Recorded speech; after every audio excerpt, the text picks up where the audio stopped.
qu'elle n'empêche pas d'être membre de la CEDEAO. Vous pouvez bien sûr être des États du Sahel et aussi être membre de la CEDEAO. À la question de mon frère du Sénégal, c'est normal. Les divorces, c'est toujours douloureux. Mon frère Ablaye, si je te dis que j'applaudis à la création de l'Alliance des États du Sahel, je ne vous dirai pas la vérité. Il a dit l'accès à la mer. Vous savez, l'accès à la mer n'est pas une condamnation à mort.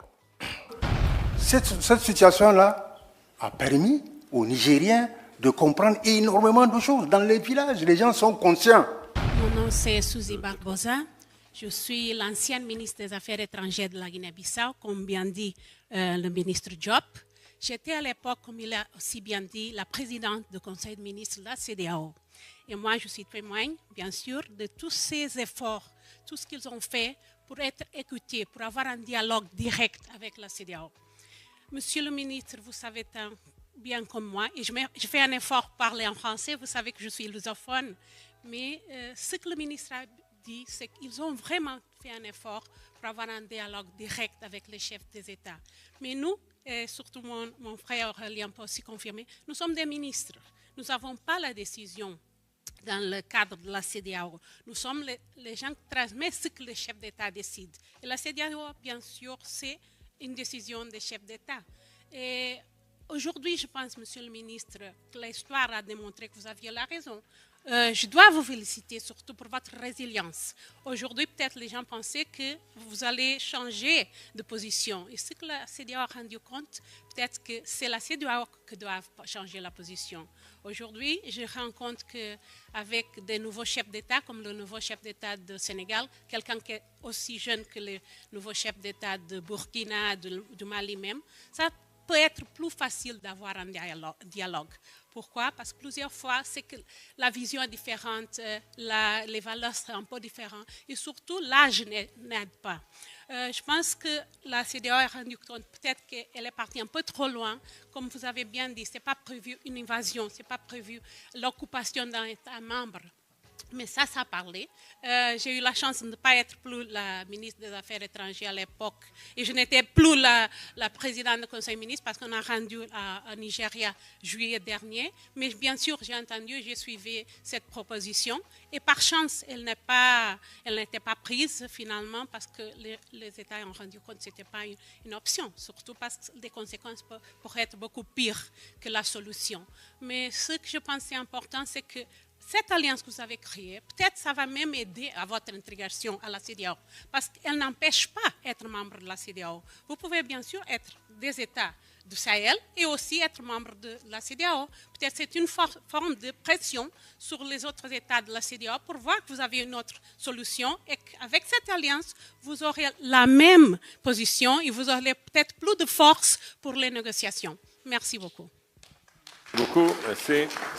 Je vous en prie. Merci beaucoup, monsieur le modérateur.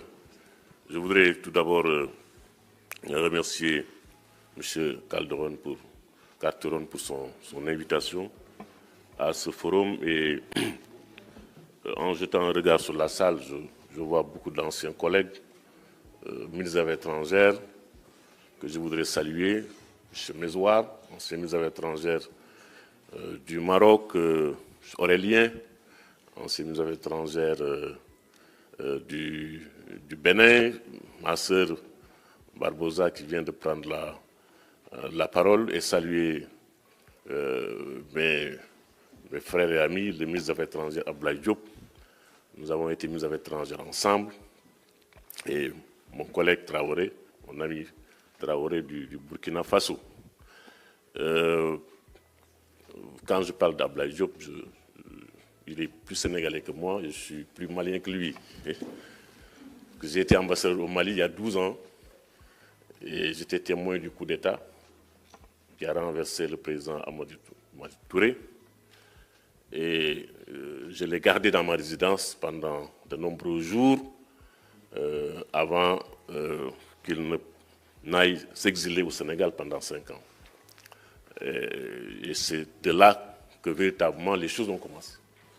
Ablaye Diop peut faire l'histoire, donc je vous ai partagé cette histoire, et en ce moment, mon frère Aurélien venait d'arriver il y a quelques jours pour prendre fonction et le coup d'État est survenu.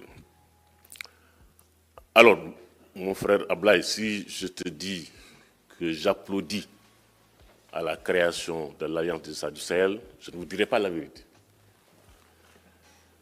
Tout en respectant le droit des États à l'association.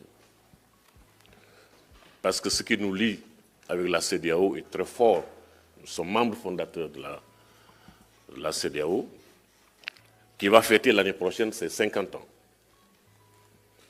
qui a toute une histoire, qui a tout un cadre juridique et qui est, on peut le dire, l'organisation régionale qui marche le mieux sur le continent. Ça aussi, c'est la vérité. Oui, on peut interroger le travail de la CEDEAO durant cette période de la crise au Mali et des crises qui sont intervenues dans les autres pays de notre espace.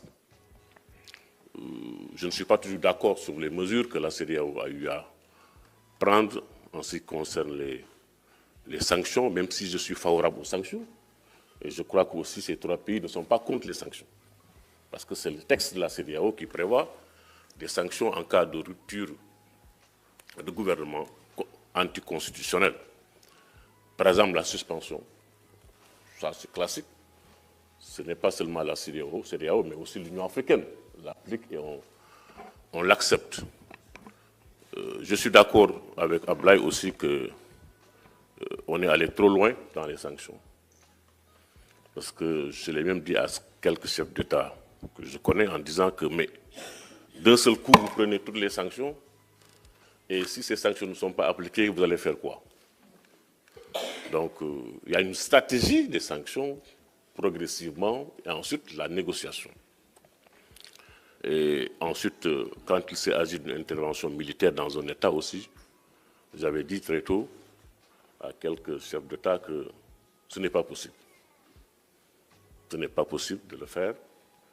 L'intervention militaire, ça demande beaucoup de préparation, beaucoup de logistique.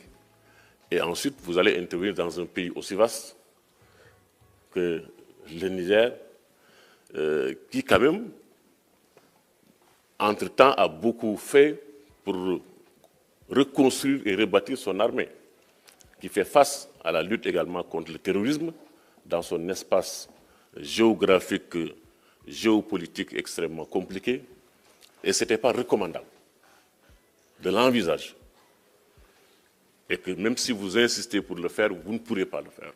Bon, finalement, tout le monde a vu que cette intervention ne s'est pas faite. Pour dire tout simplement que j'ai la conviction que le Niger, le Burkina et le Mali reviendront à la maison. Et j'y travaille et d'autres bonnes volontés doivent y travailler. Il y a beaucoup de frustration de ces pays, beaucoup d'incompréhension qui auraient pu être levées s'il y avait une bonne diplomatie de médiation régionale, voire internationale. Ça n'a pas eu lieu. Ça n'a pas eu lieu. Par exemple, au Niger, dès le départ, j'avais suggéré qu'il y ait une délégation de chefs d'État. Il y a eu un sommet, j'ai suggéré à des chefs d'État que si vous terminez ce sommet, désignez 5 chefs d'État qui vont atterrir en même temps au Niger pour parler à nos frères et nos sœurs nigériens. Ça n'a pas été fait. Il n'y a eu aucune mission officielle de la CEDEAO qui soit dépêchée au Niger. Sinon, il y a des bonnes volontés nigériens qui sont frontaliers au Niger, qui sont déplacés, mais qui ne représentent pas les États, qui ne représentent pas l'organisation. Donc je pense qu'il y a beaucoup d'erreurs qui ont été commises dans la gestion du dossier et du Niger, et du Burkina, et également du Mali. Mais le départ a été aussi une décision qui me semble un peu trop poussée. On aurait pu trouver des solutions, on n'a pas trouvé ces solutions au bon moment, mais je pense qu'on ne désespère pas de trouver une solution pour que ces trois pays reviennent à la maison, même si dans les textes de la CEDEAO, il est dit que si un État décide de partir, il faut un délai d'1 an, il faut que l'État respecte toutes les décisions durant cette année, etc. etc. Ça, c'était pour permettre l'ouverture de négociations entre l'État qui veut partir et l'organisation. Et donc, c'est ça. C'est pourquoi on a mis cette disposition dans la charte, c'est depuis la charte de 75, je pense, et qui a été maintenue par la charte révisée, qui n'a pas été changée. Donc, respect à l'indépendance des États qui veulent librement se constituer en association, en organisation, mais en même temps aussi, je pense que beaucoup de choses lient le Mali, le Niger et le Burkina Faso à la CEDEAO, au point que cette rupture ne saurait être définitive. C'est pourquoi j'ai espoir que ces pays reviendront à la maison mère, et surtout nous aussi, je parle en tant que Sénégalais, parce que beaucoup de choses nous lient au Mali. L'histoire, la culture, la géographie et même les patronymes. L'un des noms les plus répandus au Sénégal, c'est Diop. Quand vous dites Ablaye Diop, tout le monde dit qu'Ablaye Diop ne peut être que Sénégalais. Que Sénégalais. Et lui, il le sait. Et donc, le Mali et le Sénégal, c'est depuis toujours. À l'indépendance, nos deux pays ont essayé de mettre ensemble une fédération. On tentait une fédération. Il y avait la fédération du Mali, qui n'a pas survécu pour plusieurs raisons. Ça veut dire qu'il y avait cette volonté de faire en sorte que les deux pays soient ensemble et aillent ensemble à l'indépendance. Et on avait le même drapeau. C'est quand les deux pays sont partis à l'indépendance que le Sénégal a ajouté une étoile au milieu pour faire la distinction avec vert jaune, vert orange, jaune. Donc, si on enlève l'étoile, c'est le même drapeau. Pratiquement presque les mêmes hymnes et la même constitution pendant des années, des décennies. Presque la même constitution. Et dans la constitution du Mali et du Sénégal, c'est dans les deux seules constitutions africaines que vous retrouvez que le Mali est disposé à céder tout ou partie de sa souveraineté pour bâtir l'unité africaine. C'est la même disposition que vous retrouvez dans la constitution du Sénégal. Donc, Ablaye, je ne désespère pas. Merci. Merci. Moi, je vais juste revenir sur quelques observations qui ont été faites par M. Frassa concernant l'APF. Je pense que vous avez mentionné le fait qu'il n'y avait pas de répondants dans les pays où il y a eu les coups d'État.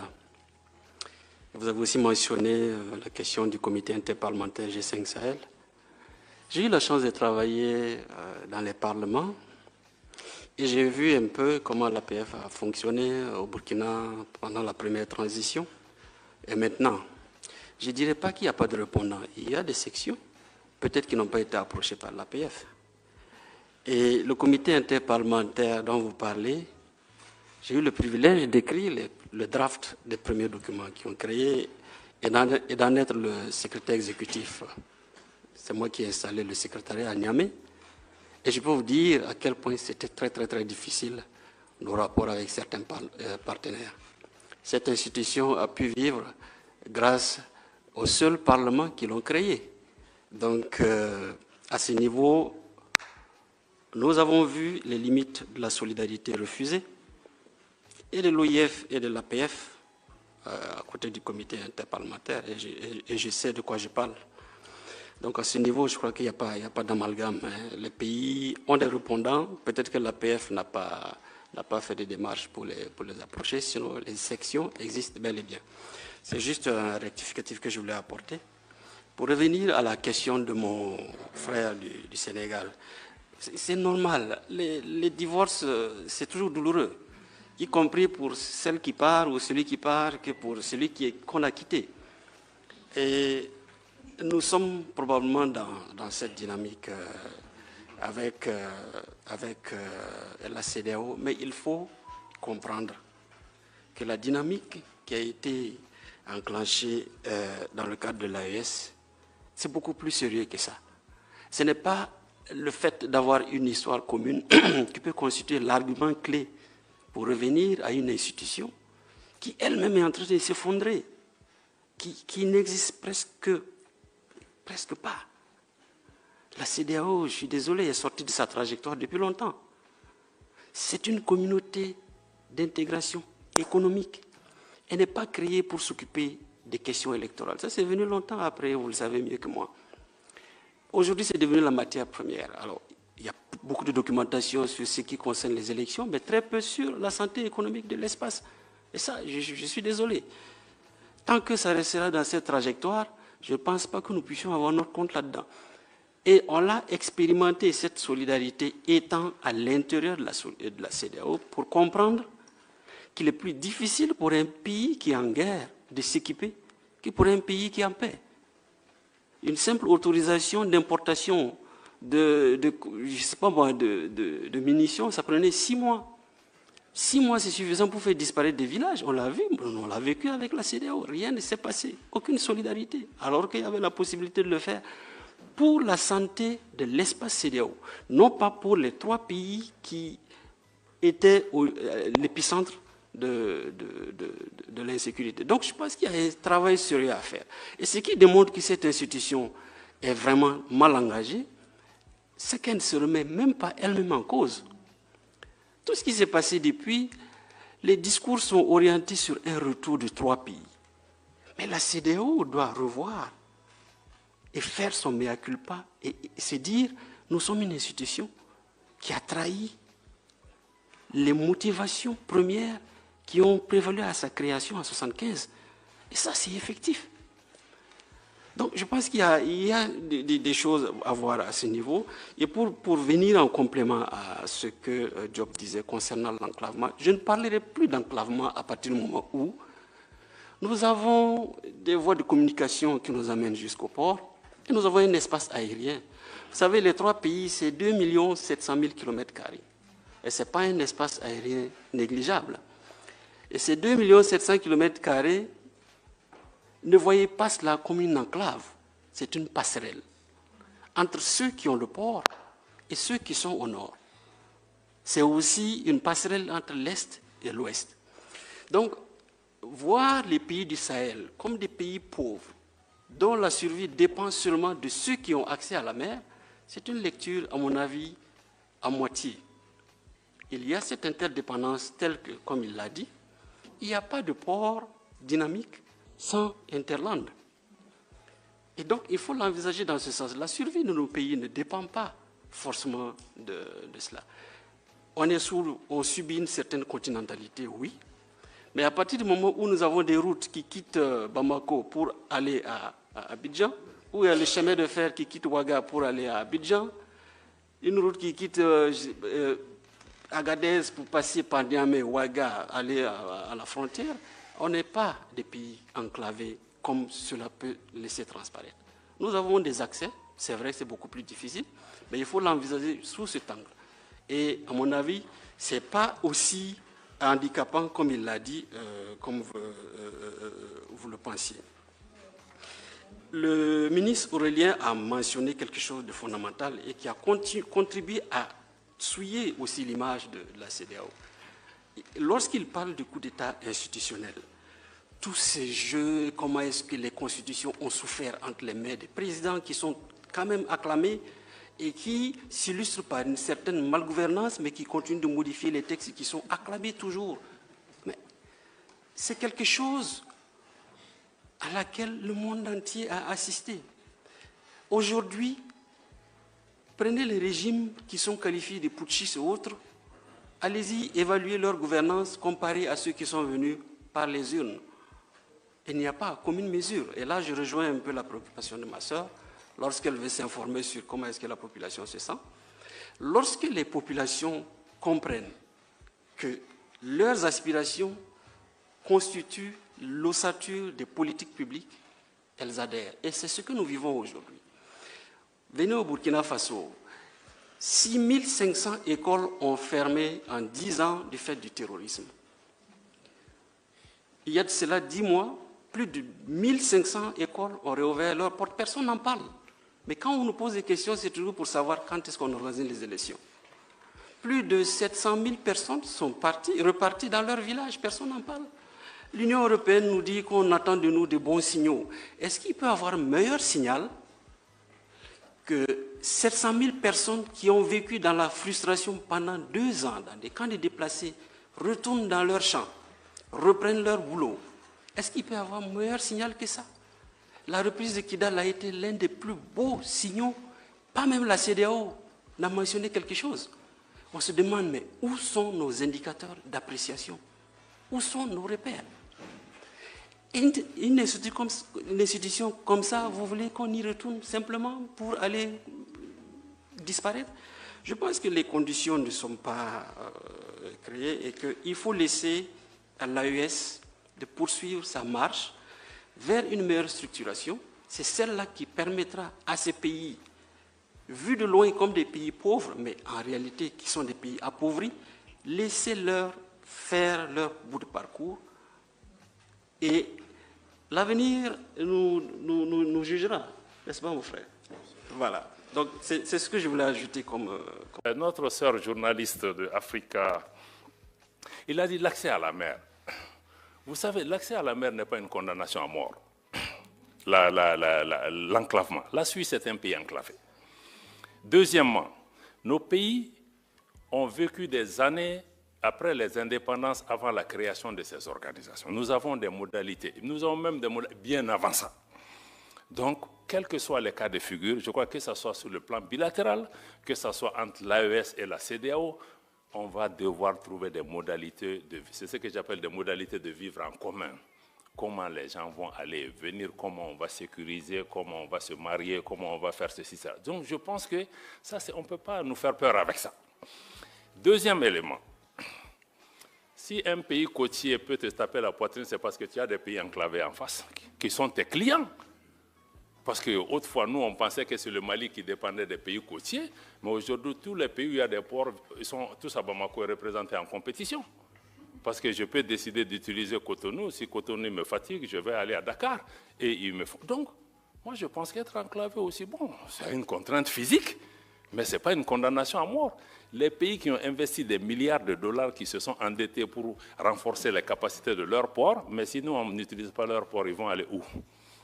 Donc, quelque part, on va devoir s'asseoir avec lucidité, pragmatisme et trouver des solutions. Alors moi, je crois que ceux qui disent aussi qu'on va venir, nous, je pense que notre président était très clair l'autre jour, il a dit que nous, on a pris un chemin de non-retour, il faut que les gens intègrent, mais je crois que les gens ne nous prennent pas encore au sérieux, il faut qu'ils le fassent.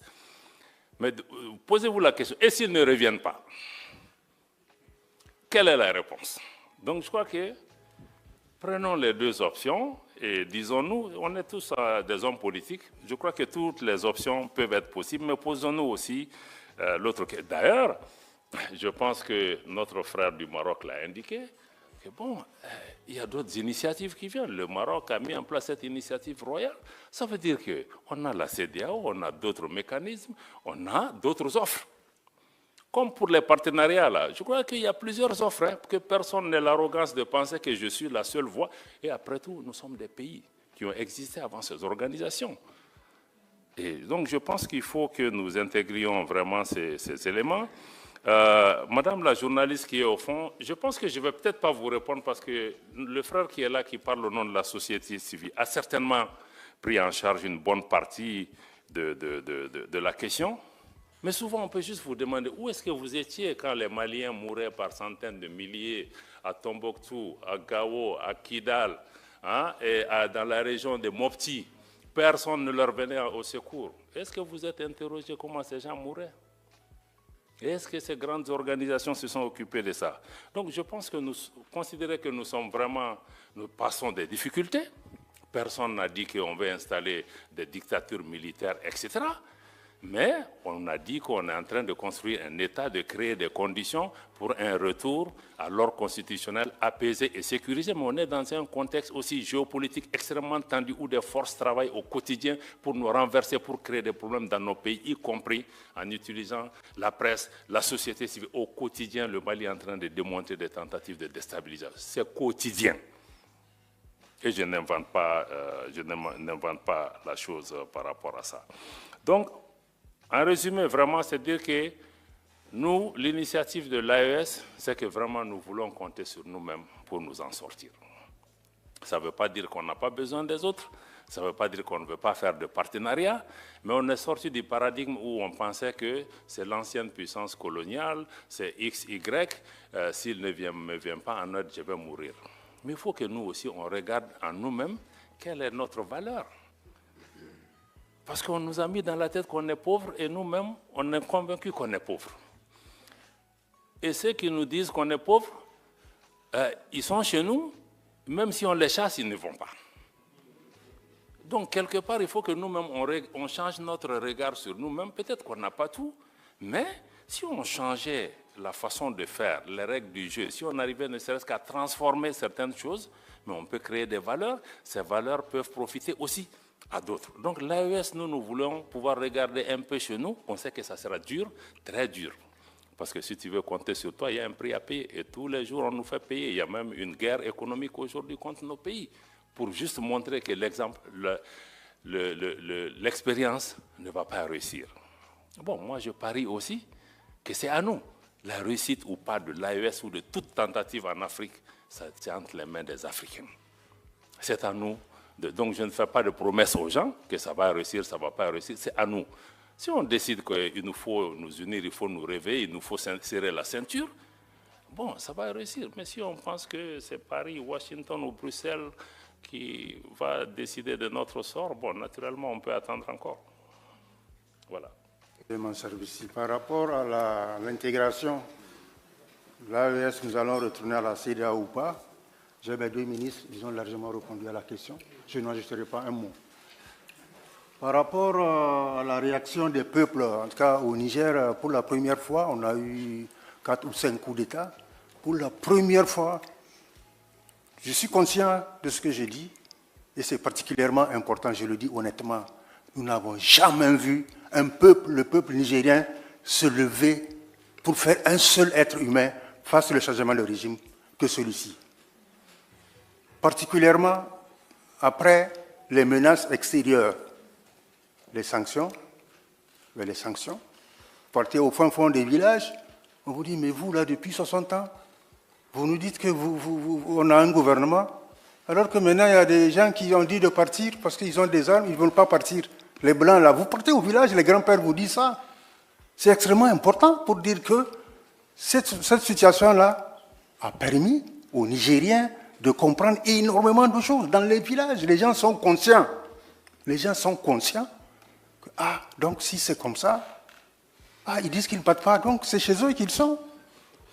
Pour vous dire qu'il ne faut pas penser qu'aujourd'hui, voilà, les gens disent que non, c'est juste les gens de la ville. J'ai échangé avec des partenaires. On dit non, est-ce que c'est pas seulement, monsieur le Bassel, c'est pas seulement la ville? Non, c'est pas seulement la ville. L'extrême majorité aujourd'hui de la population nigérienne est derrière son armée et la recherche de la souveraineté véritable. Surtout la souveraineté sur ses ressources naturelles. C'est un domaine, aujourd'hui, ce n'est pas le moment, mais on vient de commencer à dire qu'on va exploiter le pétrole, mais comment c'est... Déjà, on pense que c'est impossible. Alors que nous, qu'est-ce que nous cherchons?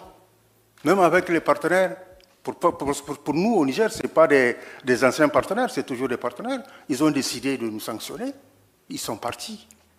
Ils disent non, depuis 63 ans, nous, pour le moment, on n'a pas garanti l'eau potable à l'ensemble de la population. J'ai dit de l'eau potable. Est-ce qu'on peut continuer à vivre dans cette situation? On ne peut pas continuer à vivre dans cette situation. Voilà, maintenant, par rapport à l'enclavement des pays de l'AES, en tout cas, sur le plan pratique, grâce au Burkina et au Mali, en tout cas, pour le moment, le Niger est ravitaillé. Nous avons nos produits.